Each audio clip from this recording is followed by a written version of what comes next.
បងប្អូនទាំងពីរនាក់ឯងហើយយាយតាម៉ែឪស្រាប់ចោលយើងទាំងពីរតូចចឹងយើងត្រូវតែខិតខំសុំទានដើម្បីយកលុយមកផ្គត់ផ្គង់គ្រួសារហើយយើងមិននឹកស្មានសោះថាពេលយើងសុំទានទៅបានផ្ទះថ្មប្រពន្ធណានៃបាទបងមកយើងទៅសុំទានទៀត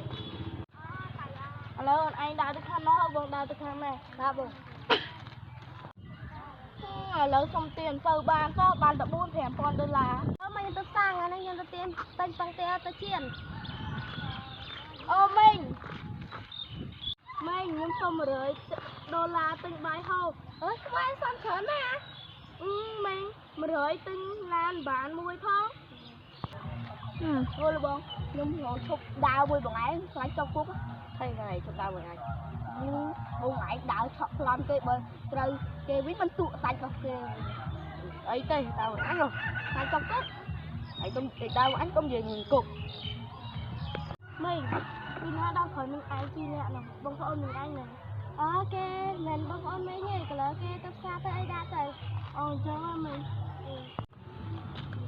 អើជួយចាជួយចាំមីងជួយចាំមីងឲ្យលុយអត់អីមីងចាំទៅតាមអើយអត់ណាមើលដើមម្ដងគេតាមតន់ទៅយើងហត់អូបងវាដាក់នោះឃើញគេឲ្យស្អិតដល់ប្រហែលជាអ្នកមានឯងរត់ទៅសុំលុយគាត់សុំណាសុំលុយ1000មកអញមានលុយហើយអញពុំប្រញាប់ហេតាទៅហើយ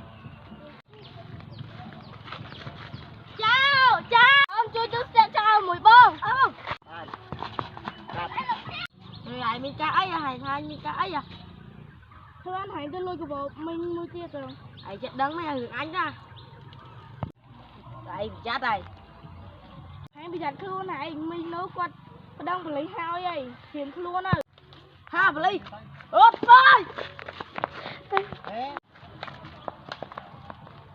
មីងយើងយកកបោពុះចោលបានហើយអត់កូនក្មួយមើលលុយនោះនៅសាតាមើលតែអត់លុយខើទេ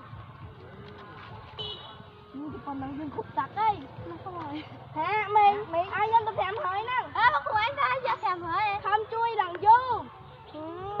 កូនខ្ញុំផ្សារមកអូនណាខំទៅជួយមីងនងឡងមកផឹកគាត់ឲ្យពួកយើងទៅ500បានអីមីងខ្ញុំសុំលុយទាំងបាយហូប10000ណាមីង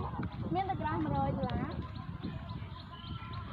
មីងអញចង់ឲ្យខ្ញុំប៉ុន្មានមីងថាឲ្យ500ប៉ុន្តែមានតែក្រាស់100អូមីងខ្ញុំមានលុយអាប់តាអ្នកសុំទៀតមានលុយអាប់ទៀតបាទមីងណាមីងលុយអាប់អរគុណណាមីងមកអូនយករាប់លុយចូលគ្នាមក